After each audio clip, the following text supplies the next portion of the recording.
Hello and welcome back. Today is November 22nd, 2024, and we are reading chapter 16 of Lirael by Garth Nix today.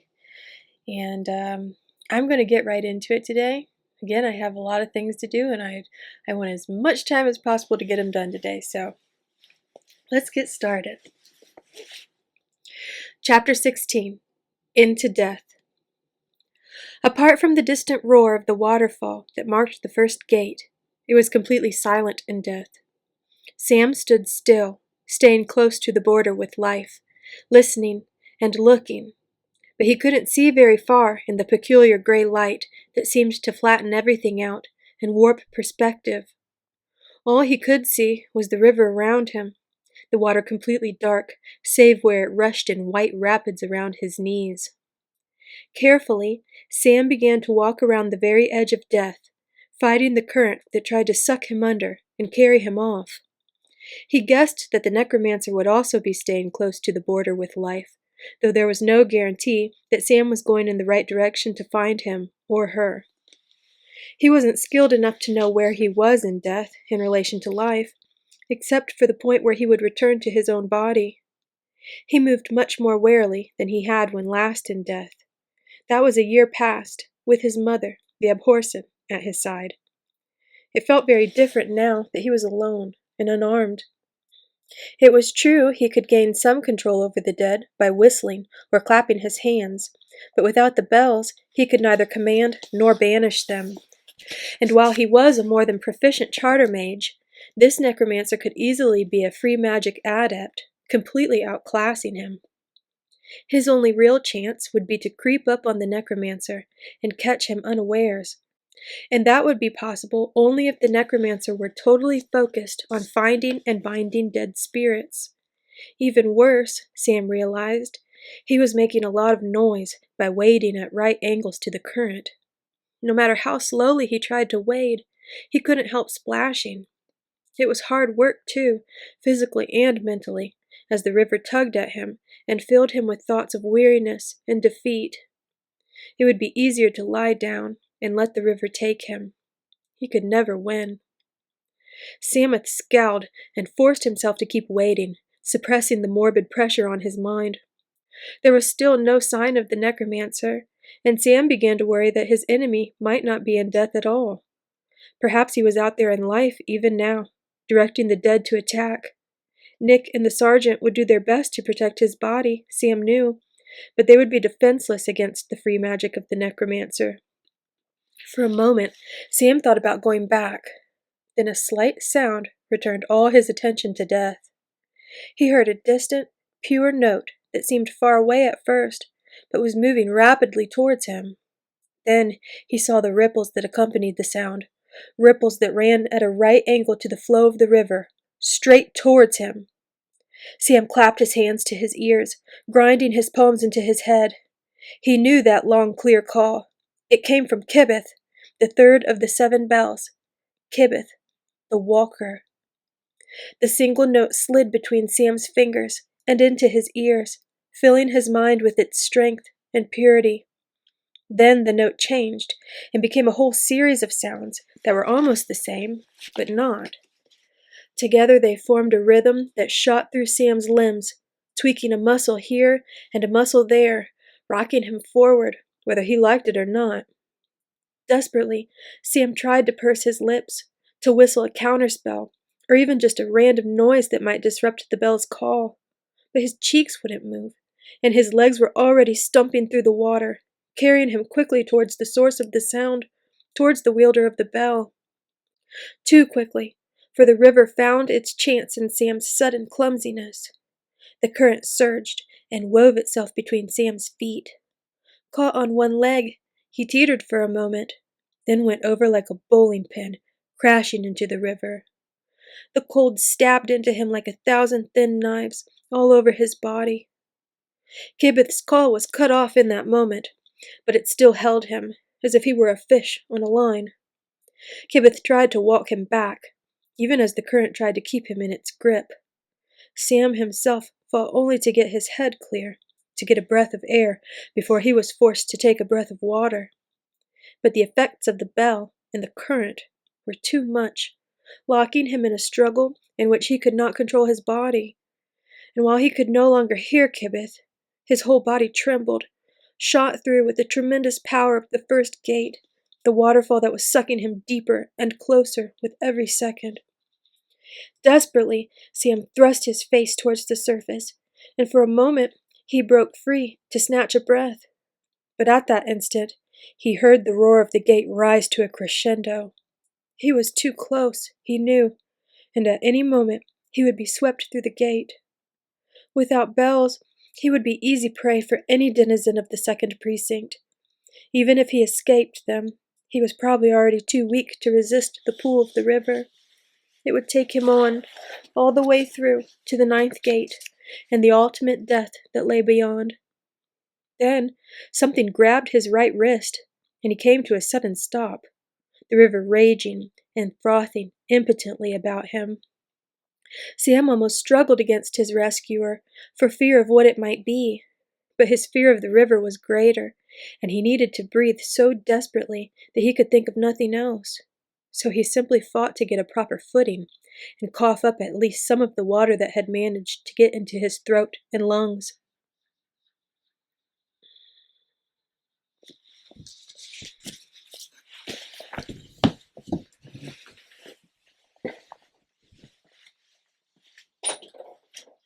How did you get over here? How did you get over here? Look who it is. This kid was scratching on the door. I've just got to a really good part of the book. What do you want? Did you want to go out? Oh, okay. Ray, please don't hit the camera. Nope. No! Oh, no. Get out from under the cord, honey.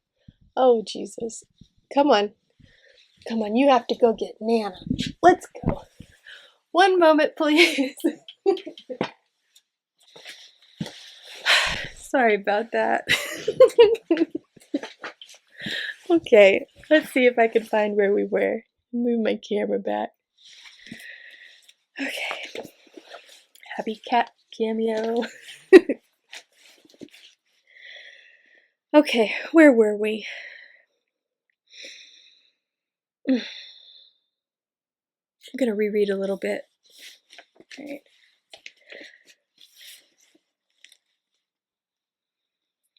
Then something grabbed his right wrist, and he came to a sudden stop, the river raging and frothing impotently about him. Sam almost struggled against his rescuer, for fear of what it might be, but his fear of the river was greater, and he needed to breathe so desperately that he could think of nothing else. So he simply fought to get a proper footing and cough up at least some of the water that had managed to get into his throat and lungs. Then he realized that steam was billowing from his sleeve, and his wrist was burning. He cried out. Fear of his captor rose in him again, and he was almost too afraid to look and see who or what it might be. Slowly, Sam raised his head. He was being held by the necromancer he'd hoped to surprise, a thin, balding man who wore leather armor with red enameled plates for reinforcement, and a bandolier of bells across his chest. Here in death, free magic magnified his stature, cloaking him with a great shadow of fire and darkness that moved as he moved, transforming his presence into something truly terrible and cruel. The touch of his hand blistered Sam's wrist, and flames burnt where the whites of his eyes should be. In his left hand, he held a sword level with Sam's neck, the sharp edge a few inches from his throat. Dark flames ran slowly down the blade, like mercury, and fell to the surface of the river, where they continued to burn as the current carried them away. Sam coughed again, not because he needed to, but to cover an attempt to reach into the charter. He'd hardly begun when the sword swung even closer, the acrid fumes of the ensorcelled blade making him cough for real. "No," said the necromancer, his voice redolent with free magic, his breath carrying the reek of drying blood. Desperately, Sam tried to think of what he could do. He couldn't reach the charter, and he couldn't fight barehanded against that sword. He couldn't even move, for that matter, as his sword arm was held impossibly still in the necromancer's burning grasp. "You will return to life and seek me out," ordered the necromancer, his voice low and hard, supremely confident. It wasn't just words either, Sam realized. He felt a compulsion to do exactly what the necromancer said. It was a free magic spell, but one that Sam knew would not be complete till it was sealed with the power of Sereneth, the sixth bell. And there was his chance, because the necromancer would have to let go of Sam or sheath his sword in order to wield the bell. "Let me go," Sam wished fervently, trying not to tense his muscles too much and give his intentions away. "Let me go!" But the necromancer chose to sheath his sword instead, and draw the second largest of the bells with his right hand, Sereneth, the binder. With it, he would bind Sam to his will, though it was strange that he wanted Sam to return to life. Necromancers did not normally care for living servants. His grip on Sam's wrist did not slacken. The pain there was intense, so bad that it had gone beyond bearing, and his mind had decided to shut it out. If he hadn't still been able to see his fingers, he would have believed that his hand had been burnt off at the wrist.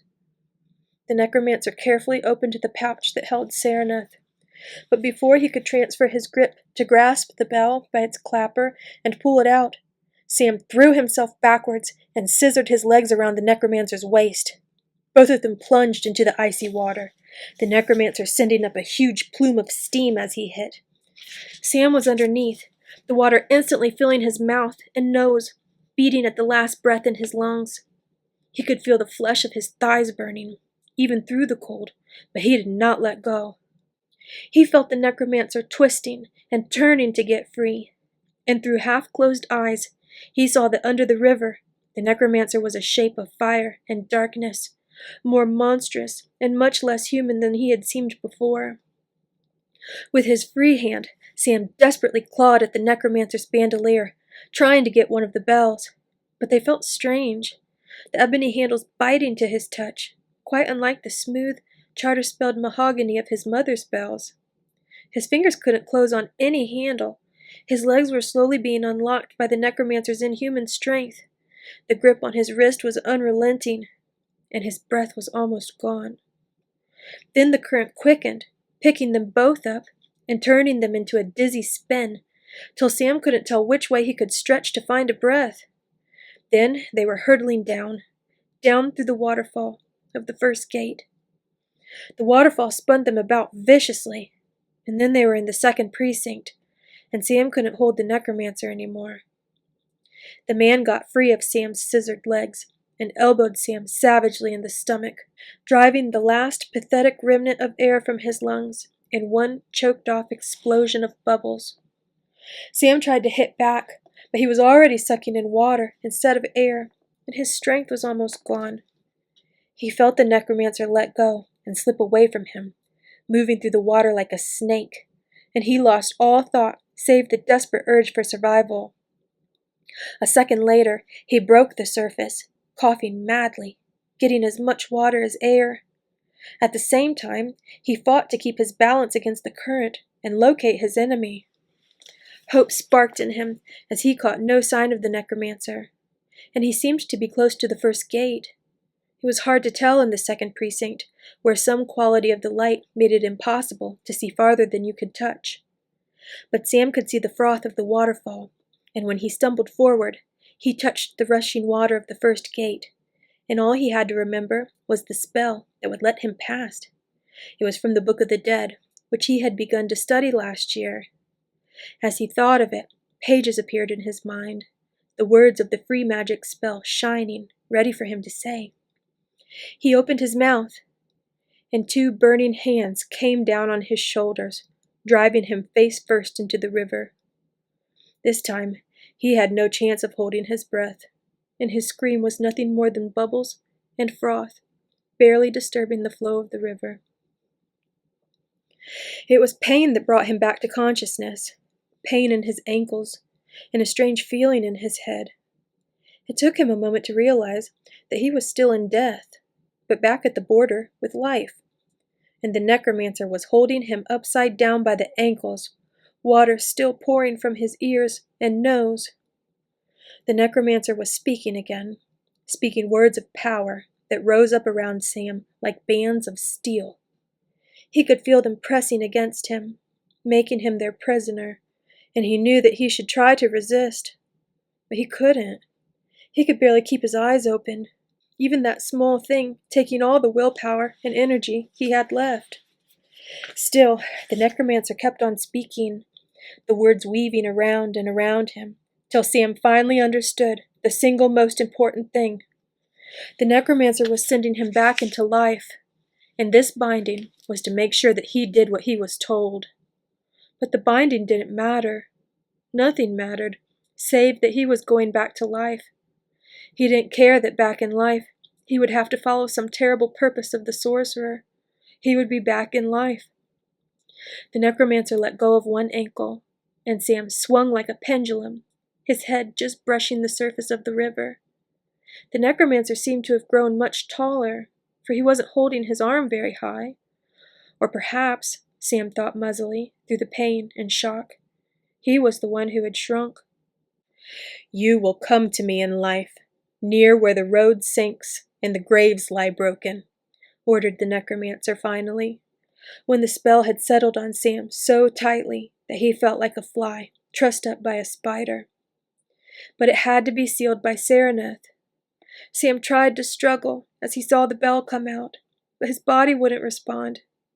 He tried to reach the charter, but instead of the cool comfort of the endless flow of marks, he felt a great whirlpool of living fire, a maelstrom that threatened to maim his mind as much as his body had already been burnt.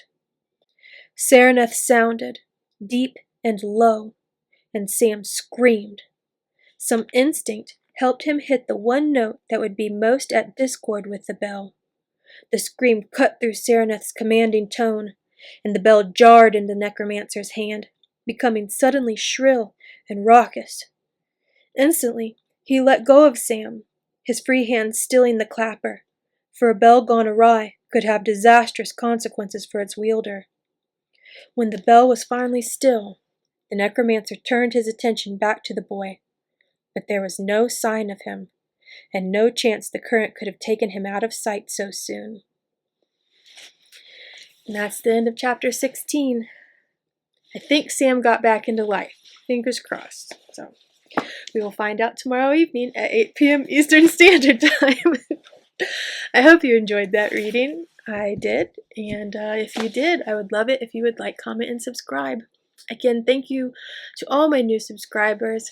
I've been enjoying speaking to some of you, chatting with you. I should say, I've been enjoying chatting with some of you online. And thank you for all the new comments. I was going to say something and I can't remember what it was. Oh yeah, yesterday I talked about how I didn't like the dead hands. And I think I realized why. I don't like them, but why they also don't get to me the same way that zombie stuff does.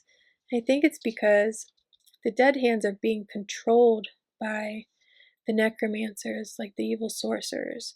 And in all these like new zombie movies, there's always some sort of like pandemic or outbreak. There's some kind of like, I don't know, infection that's making everybody die and come back as flesh-eating monsters. But in these books, it's always just people who have died or have been murdered, and unfortunately their spirits have been taken out of death, and they always serve a purpose. They're not just aimlessly searching for food. I think that's why like this just doesn't get to me the same way. But in a way, this is almost worse than the modern zombie movies where they're just, walking around just hungry. These poor people have gotten taken out of, their rest to be done with whatever the sorcerer wills. Ugh, it's terrible. Anyways, yeah. So I hope that you have a peaceful evening. Don't think about that too much. And I'll see you tomorrow night. All the snow melted here, so it has become a swamp outside, like I said yesterday. But hopefully it's supposed to be a nice weekend. Fingers crossed again. That's it. I love you. Take care. And as always, may your magic manifest. Bye.